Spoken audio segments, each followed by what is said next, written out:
ಎಲ್ಲರಿಗೂ ನಮಸ್ಕಾರ. Welcome to my channel. ಇಂದಿನ ತರಗತಿಯಲ್ಲಿ ನಾವು ಭಾರತದ ಋತುಗಳು ಎಂಬ ಪಾಠಕ್ಕೆ ಸಂಬಂಧಿಸಿದಂತೆ GPSTR ಪರೀಕ್ಷೆಗೆ ಪ್ರಮುಖವಾದಂತಹ ವಿವರಣಾತ್ಮಕ ಪ್ರಶ್ನೋತ್ತರಗಳ ಬಗ್ಗೆ ನಾವು ಒಂದೊಂದಾಗಿ ತಿಳ್ಕೊಳ್ತಾ ಹೋಗೋಣ. ಅದರಲ್ಲಿ ಮೊದಲನೇ ಪ್ರಶ್ನೆ, ಭಾರತದ ವಾರ್ಷಿಕ ವಾಯುಗುಣದ 4 ಋತುಮಾನಗಳು ಯಾವ್ಯಾವು? ಭಾರತದಲ್ಲಿ ಯಾವೆಲ್ಲ 4 ಋತುಮಾನಗಳು ಇವೆ? ಮೊದಲನೇದು ಅದರಲ್ಲಿ ಬೇಸಿಗೆಯ ಕಾಲ. ಬೇಸಿಗೆಯ ಕಾಲ ಮಾರ್ಚಲ್ಲಿ ಆರಂಭವಾಗಿ ಮೇ ತಿಂಗಳಲ್ಲಿ ಮುಕ್ತಾಯವಾಗುತ್ತೆ. ನೈಋತ್ಯ ಮಾನ್ಸೂನ್ ಮಾರುತಗಳ ಕಾಲ ಅಥವಾ ಅದನ್ನ ಮುಂಗಾರು ಮಳೆಗಾಲ ಅಂತ ಕರಿತೀವಿ. ಇದು ಜೂನಲ್ಲಿ ಆರಂಭವಾಗಿ ಸೆಪ್ಟೆಂಬರಲ್ಲಿ ಮುಕ್ತಾಯವಾಗುತ್ತೆ. ಮಾನ್ಸೂನ್ ಮಾರುತಗಳ ನಿರ್ಗಮನ ಕಾಲ ಅಥವಾ ಹಿಂಗಾರು ಮಳೆಗಾಲ, ಇದನ್ನು ಹಿಂಗಾರು ಮಳೆಗಾಲ ಅಂತಲೂ ಸಹ ನಾವು ಕರಿತೀವಿ. ಇದು ಹಿಂಗಾರು ಮಳೆ ಅನ್ನೋದು ಅಕ್ಟೋಬರಲ್ಲಿ ಆರಂಭವಾಗಿ ನವೆಂಬರಲ್ಲಿ ಮುಕ್ತಾಯವಾಗುತ್ತೆ. ನೆಕ್ಸ್ಟ್ ಕೊನೆಯದಾಗಿ ಚಳಿಗಾಲ. ಇದು ಡಿಸೆಂಬರಲ್ಲಿ ಆರಂಭವಾಗಿ ಫೆಬ್ರವರಿಯಲ್ಲಿ ಮುಕ್ತಾಯವಾಗುತ್ತದೆ. ಇವು ಭಾರತದ ವಾರ್ಷಿಕ ವಾಯುಗುಣದ 4 ಋತುಮಾನಗಳಾಗಿವೆ. ಒಂದನೇದು ಬೇಸಿಗೆ ಕಾಲ ಮಾರ್ಚಿಂದ ಮೇ, ಎರಡನೇದು ನೈಋತ್ಯ ಮಾನ್ಸೂನ್ ಮಾರುತಗಳ ಕಾಲ ಅಥವಾ ಮುಂಗಾರು ಮಳೆ, ಅದು ಜೂನ್ರಿಂದ ಸೆಪ್ಟೆಂಬರ್. ಮೂರನೇದು ಮಾನ್ಸೂನ್ ಮಾರುತಗಳ ನಿರ್ಗಮನ ಕಾಲ ಅಥವಾ ಅದನ್ನು ಹಿಂಗಾರು ಮಳೆಗಾಲ ಅಂತ ಕರಿತೀವಿ, ಅಕ್ಟೋಬರಿಂದ ನವೆಂಬರ್. ಕೊನೆಯದಾಗಿ ಚಳಿಗಾಲ, ಇದು ಡಿಸೆಂಬರಿಂದ ಫೆಬ್ರವರಿವರೆಗೂ ಇರುತ್ತೆ. ಇವು ಭಾರತದ ವಾರ್ಷಿಕ ವಾಯುಗುಣದ 4 ಋತುಮಾನಗಳು. ಅದೇ ರೀತಿ ಎರಡನೇ ಪ್ರಶ್ನೆ, ಭಾರತದ ವಾಯುಗುಣದ ಮೇಲೆ ಹೆಚ್ಚು ಪ್ರಭಾವ ಬೀರುವ ಅಂಶಗಳು ಯಾವ್ಯಾವು? ಭಾರತದ ವಾಯುಗುಣದ ಯಾವೆಲ್ಲ ಅಂಶಗಳು ಪ್ರಭಾವವನ್ನು ಬೀರುತ್ತವೆ? ಅದರಲ್ಲಿ ಅಕ್ಷಾಂಶಗಳು ಸಹ ಭಾರತದ ವಾಯುಗುಣದ ಮೇಲೆ ಪ್ರಭಾವವನ್ನು ಬೀರುತ್ತವೆ. ಅದರಲ್ಲಿ ಎರಡನೇದು, ಸಮುದ್ರ ಮಟ್ಟದಿಂದ ಇರತಕ್ಕಂಥ ದೂರವೂ ಸಹ ಈ ನಮ್ಮ ಭಾರತದ ವಾಯುಗುಣದ ಮೇಲೆ ಹೆಚ್ಚು ಪರಿಣಾಮವನ್ನು ಬೀರುತ್ತದೆ. ಅದೇ ರೀತಿ ಸಾಗರಗಳಿಂದ ಇರತಕ್ಕಂಥ ದೂರವೂ ಸಹ ನಮ್ಮ ಭಾರತದ ವಾಯುಗುಣದ ಮೇಲೆ ಪ್ರಭಾವವನ್ನು ಬೀರುತ್ತವೆ. ಮಾರುತಗಳ ದಿಕ್ಕು, ಮಾರುತಗಳು ಯಾವ ದಿಕ್ಕಿಗೆ ಬೀಸತೊಡಗುತ್ತವೆ ಅಂತಕ್ಕಂಥದ್ದು ಸಹ, ಈ ಒಂದು ಅಂಶವು ಸಹ ನಮ್ಮ ವಾಯುಗುಣದ ಮೇಲೆ ಪ್ರಭಾವ ಬೀರುತ್ತದೆ. ಅದೇ ರೀತಿ ಪರ್ವತ ಶ್ರೇಣಿಗಳು ಸಹ ನಮ್ಮ ಹಬ್ಬಿರುವ ರೀತಿ, ಪರ್ವತ ಶ್ರೇಣಿಗಳು ಏನೆಲ್ಲ ಹರಡಿವೆ, ಇವೆಲ್ಲ ಸಹ ನಮ್ಮ ವಾಯುಗುಣದ ಮೇಲೆ ಪ್ರಭಾವವನ್ನು ಬೀರುತ್ತವೆ. ಅದೇ ರೀತಿ ಸಾಗರದ ಪ್ರವಾಹಗಳು, ಸಾಗರದಲ್ಲಿ ಉಂಟಾಗ್ತಕ್ಕಂಥ ಒತ್ತಡಗಳು, ಪ್ರವಾಹಗಳಿಂದಲೂ ಸಹ ಈ ಒಂದು ಅಂಶವು ಸಹ ನಮ್ಮ ಭಾರತದ ವಾಯುಗುಣದ ಮೇಲೆ ಹೆಚ್ಚು ಪ್ರಭಾವವನ್ನು ಬೀರತಕ್ಕಂಥ ಅಂಶಗಳಾಗಿರುತ್ತವೆ.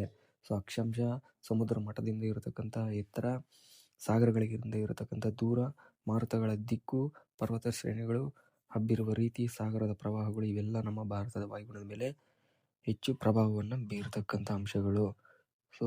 ಇದರಲ್ಲಿ ಮೂರನೇ ಪ್ರಶ್ನೆ, ಅಕ್ಟೋಬರ್ ತಿಂಗಳಲ್ಲಿ ನೈಋತ್ಯ ಮಾನ್ಸೂನ್ ಮಾರುತಗಳು ಹಿಂದಿರುಗಲು ಕಾರಣಗಳೇನು? ನೈಋತ್ಯ ಹಿಂಗಾರು ಮಳೆ ಅಂತ ಕರಿತೀವಿ.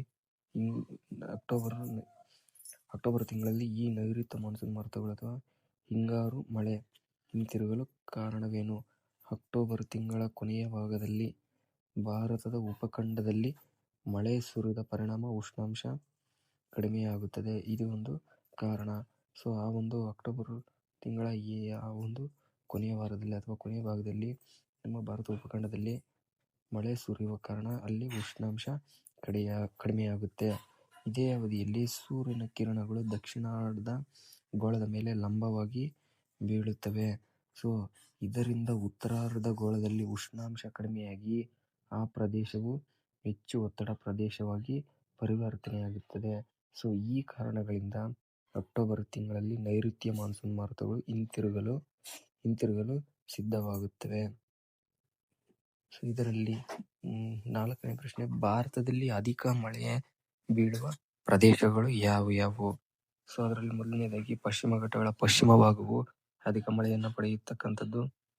ಅದರಲ್ಲಿ ಎರಡನೇದು, ಪಶ್ಚಿಮ ಬಂಗಾಳವು ಸಹ ಅಧಿಕ ಮಳೆಯನ್ನು ಪಡೆಯುತ್ತೆ. ಅಸ್ಸಾಂ ರಾಜ್ಯವು ಸಹ ಅಧಿಕ ಮಳೆಯನ್ನ ಪಡೆಯುತ್ತೆ. ಈಶಾನ್ಯ ರಾಜ್ಯಗಳು ಸಹ ಅಧಿಕ ಮಳೆಯನ್ನ ಪಡೆಯುತ್ತವೆ. ಇವೆಲ್ಲವೂ ಈ 4 ಸಹ ಅಧಿಕ ಮಳೆಯನ್ನ ಪಡೆಯತಕ್ಕಂಥ, ಅಂದ್ರೆ 250 ಸೆಂಟಿಮೀಟರ್ಗಿಂತ ಹೆಚ್ಚು ಮಳೆಯನ್ನು ಪಡೆಯತಕ್ಕಂಥ ಪ್ರದೇಶಗಳಾಗಿವೆ. ಅದರಲ್ಲಿ ಕೊನೆಯ ಪ್ರಶ್ನೆ, ಭಾರತದ ವ್ಯವಸಾಯವು ಮಾನ್ಸೂನ್ ಮಾರುತಗಳೊಡನೆ ಆಡುವ ಜೂಜಾಟವಾಗಿದೆ, ವಿವರಿಸಿ. ಯಾಕೆ? ನಮ್ಮ ಭಾರತದಲ್ಲಿ ಜನರ ಪ್ರಧಾನ ಉದ್ಯೋಗ ವ್ಯವಸಾಯವಾಗಿದೆ. ಏನು ನಮ್ಮ ಅಧಿಕ ಜನರು ಪ್ರಧಾನವಾಗಿ ಉದ್ಯೋಗವನ್ನು ವ್ಯವಸಾಯವನ್ನ ಮಾಡತೊಡಗುತ್ತಾರೆ. ಸೊ ಈ ಒಂದು ಇದರಲ್ಲಿ ನೈಋತ್ಯ ಮಾನ್ಸೂನ್ ಮಾರುತಗಳು ಅದು ಮುಂಗಾರು ಮಳೆಗಾಲ ಅಥವಾ ಹಿಂಗಾರು ಮಳೆಗಾಲ ಅಂತಕ್ಕಂಥದ್ದು ಏನು ಮಾಡುತ್ತೆ, ಭಾರತದ ವ್ಯವಸಾಯವನ್ನ ನಿಯಂತ್ರಿಸುತ್ತೆ. ಸೊ ಇಲ್ಲಿ ಮಳೆ ಹೆಚ್ಚಾದಾಗ ಪ್ರವಾಹಗಳು ಉಂಟಾಗಿ ಹಾನಿ ಉಂಟಾಗತೊಡಗುತ್ತೆ. ಸೊ ಅದೇ ರೀತಿ ಮಳೆ ವಿಫಲವಾದರೆ, ಮಳೆ ಅನ್ನೋದೇ ಬರದಿದ್ದರೆ, ಸೊ ಆ ಒಂದು ಪ್ರದೇಶಗಳಲ್ಲಿ ಬರಗಾಲ ಅಂತಕ್ಕಂಥದ್ದು ಉಂಟಾಗುತ್ತದೆ. ಆದ್ದರಿಂದ ಭಾರತದ ವ್ಯವಸಾಯವನ್ನು ಮಾನ್ಸೂನ್ ಮಾರುತಗಳ ಜೊತೆಯಲ್ಲಿ ಆಡುವ ಜೂಜಾಟ ಅಂತ ಕರೆಯಲಾಗುತ್ತದೆ. ಸೊ ಯಾಕೆಂದ್ರೆ ಭಾರತದಲ್ಲಿ ಅಧಿಕ ಪ್ರಮಾಣದ ಜನಸಂಖ್ಯೆ ವ್ಯವಸಾಯವನ್ನೇ ಅವಲಂಬಿಸಿದ್ದಾರೆ. ಸೊ ಈ ವ್ಯವಸಾಯವು ನೈಋತ್ಯ ಮಾನ್ಸೂನ್ ಮಾರುತಗಳನ್ನು ಅವಲಂಬಿಸಿರುತ್ತೆ. ಸೊ ಒಂದು ವೇಳೆ ಮಳೆ ಜಾಸ್ತಿ ಆದಾಗ ಬೆಳೆ ಹಾನಿ ಉಂಟಾಗುತ್ತೆ, ಅತಿವೃಷ್ಟಿ ಅನಾವೃಷ್ಟಿ ಅಂತ ಕರಿತೀವಿ. ಸೊ ಮಳೆ ಕಡಿಮೆ ಆದಾಗ ಸೊ ಅದು ಬರಗಾಲ ಅಂತಕ್ಕಂಥದ್ದು ಉಂಟಾಗುತ್ತೆ. ಆದ್ರಿಂದ ಇದು ಭಾರತದ ವ್ಯವಸಾಯ ಜೊತೆ ಆಡುವ ಜೂಜಾಟ ಅಂತ ಕರಿತೀವಿ.